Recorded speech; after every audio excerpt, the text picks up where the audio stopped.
creator of the Clutter Diet book and online program, and today we're going to talk about organizing in the face of medical challenges. Why am I bringing this up? Because I am wearing currently this lovely piece of fashion footwear on my foot. I have a running injury. I kind of overdid it. So I'm grateful for the boot because it's helping me get better, it's helping keep me out of pain, but it definitely has caused me to rethink a lot of my routines and plan a little bit more. So let's talk about some of the changes that you have to make during a medical challenge.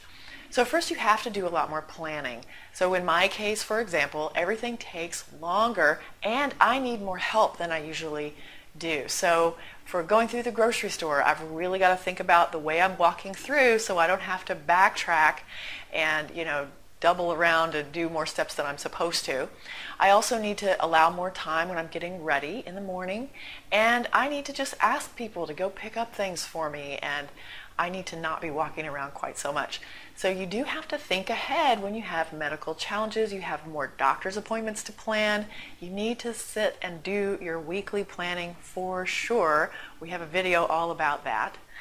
The other thing that comes up is that you may have little projects that need to happen to organize, let's say, medications and supplements, for example. So we have a whole video about that too, but you might want to use a sorter like this once a week and sit down and deal out all the medications so that that's already figured out and done, and you can actually see what's been given and hasn't been given. Also, you might want to have a system for logging some of the information involved in a health challenge. So for medication dosing, you can do a couple different things. If it's very simple, you might just use a wipe-off board and say the next dose is due at this time and just wipe it off and write the next one on as soon as you give it. You might have batteries to change in medical equipment, or you might have ice to change every few hours. The wipe-off board is a great way to do that if things, again, are very simple.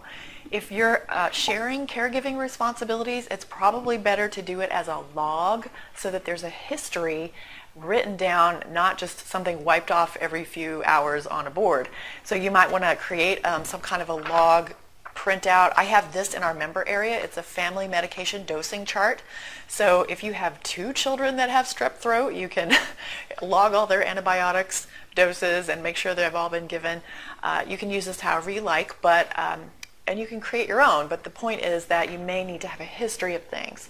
Obviously, you might need alarms, and everybody's got a smartphone or at least a phone that will do alarms.